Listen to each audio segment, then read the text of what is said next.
once again, we're here with Champions, Concessions, Treats, and Eats, and I am here with my friend Angela Johnson, who is a special educator. And today's topic is going to be all things back to school. Back to school! Oh yes, Back to school. So this year Angela is not in a special education classroom, but that's the first for your teaching career, isn't that correct? I was a kindergarten teacher my first year, and then special education for 10 years, and then I'm back in the kindergarten classroom this year. So. And that's where we're going to start. Okay, so this is about back to school season, and this was my daughter's first day in school on Friday, and I can tell you, as a parent of a child with special needs, I was in a little bit of a panic. You know, I mean, all things happening in our community with the surge of COVID cases, the changing of the mask mandates, all of these changes. How can we as parents help you by preparing our kids for school? By helping the teachers. Well, first of all, pray. Back to school season for a special education teacher is really busy. But I would just say, just follow the school supplies. If you think your child can understand, talk to them about what's about to happen and prepare them. Call the school, see if you can visit before everybody's there to help relieve some anxiety and allow them time to think and process. Show them videos of other kids in school. You can find social stories on YouTube that talk about, you know, what it's like to be in school. For some kids that have been in school already, you know, it's just a transition back. Some kids were, you know, COVID, they were home a lot. I was actually a virtual teacher last year, so I understand that process. But just trust the system, trust the teachers, trust God, and just know that He's not gonna let you down. The teachers are there to take care of you, to answer questions, especially about the IEP, the Individualized Education Plan. A lot of parents have questions about that.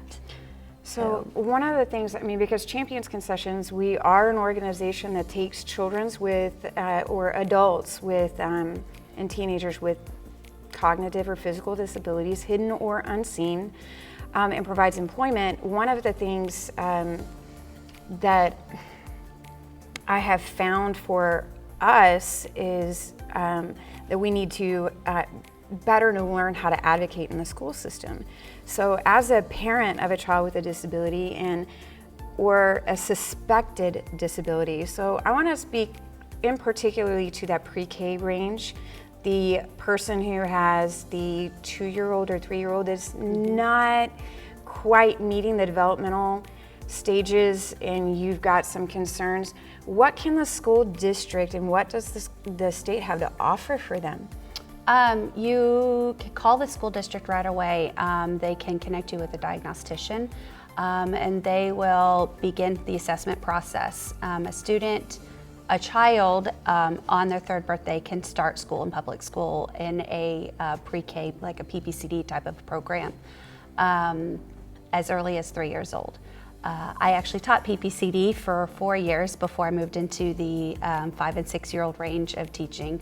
And that's actually an amazing process because I had several 3-year-olds that came in nonverbal, and by the time they left my program, they went into the general education class with very little support.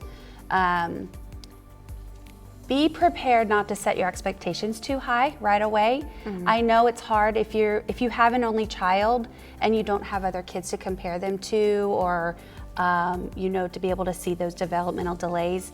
If a teacher approaches you, just take it with stride and just, you know, have open ears and just be willing to go through the process, because I've had parents who have said no, no, no, no, and then by 3rd grade, they're really struggling. By 2nd grade, by 1st grade, you know, the older they get, the higher the grade level they get to, the more struggles they can have. So the earlier we can catch this, whether it's a reading delay, a speech delay, whatever, the cognitive kind of disability that they have, you want to catch it early.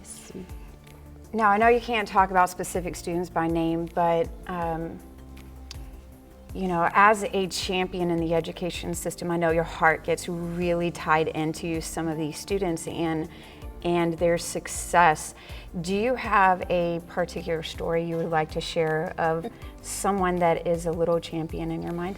I had a 3-year-old come in. His parents brought him into the program and he was labeled with autism. And they had the belief that he was just autistic for now and that he was going to get better.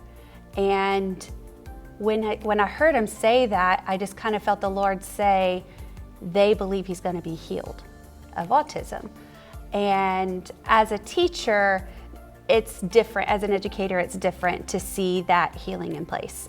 I can believe that the autism is there, but that they learn how to cope and use different mechanisms to work their way through life.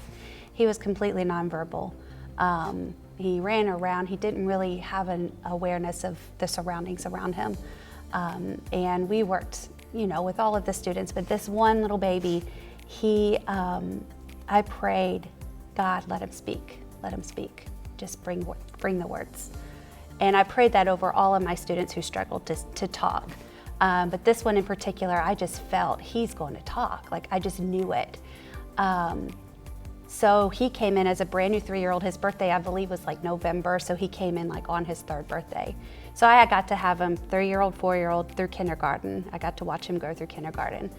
By the time he came to kindergarten, he was in that classroom, the kindergarten classroom, by himself. The paraprofessionals would go in, they would help support him. He still had some academic delays in reading and writing skills, but he was communicating with his peers. He was able to write his name and all of these things that we work on every single day. When they get it, there's just so much of a rejoicing. Something like saying hi to a friend, how are you? Being able to tell me how you're feeling. Kids that can't communicate. We use a lot of visuals, pictures, sign language, different ways to teach these kids. The thing about special education that's different from general education is we slow things down. And so we're able to spend 4 months learning, hey, what's your name? And they sign it or they tell us, or potty training and things of that nature that parents may not have time to work on at home. He is one of my friends. We call all of our students friends, but he's one of my friends that he should be in 4th grade now, I believe. I don't know how he's doing now, but I just look back and I think, wow, God used me to help him. I know I have many success stories, but it's just parents come in and they're nervous because they don't know who we are, they don't know the program, and that's okay. It's okay to be nervous because that's your baby. You have to just trust that God's going to take care of you, trust the teachers. If you ever have questions, you can call an IEP meeting at any time of the year. Yeah. You just call the school and say, hey, I have questions. Have meetings with their teachers, constantly call. And the resource that I personally use is called Behavior Advocacy of North Texas. And I'm telling you, if you do have a child in a special needs program and you are having some difficulty, especially with COVID right now, this special education process is very slowed down. They're bogged down with extra paperwork, with extra requirements. And the level of exhaustion of these teachers does not mean that they cannot be held accountable to follow an IEP. So please, you can reach out to me on my website at championsconcessions.com and message me for more information about getting an advocate that will work with your needs. Because if you are experiencing difficulty with the school district, we have in the past with different school districts where they just were unable to provide the services that were needed, or they're slow to get to ARD, or not meeting deadlines, or communication is failing. An advocate can help you know what your rights are as a parent, and it will give the boundaries to these teachers and to these organizations. This is what the law requires. That's the other thing that I've found is a lot of principals don't even know. I've been to more meetings where they're unaware. So in this way, we want to champion for you. If this is something that you're dealing with, you can reach out to me. If you have any questions that you want to ask Angela, reach out to us on our website.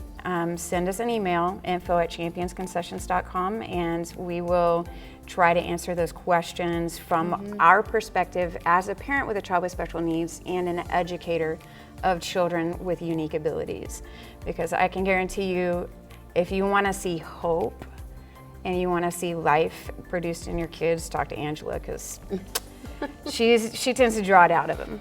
Okay, so we appreciate you coming in and Absolutely. sharing that with us. I'm here to answer any questions you might have. And Absolutely. So if you have any questions, you can actually enter in your questions on this YouTube channel, and we will get back to you and try to answer some of those questions. If you need any resources or just need to share your story, please reach out to us.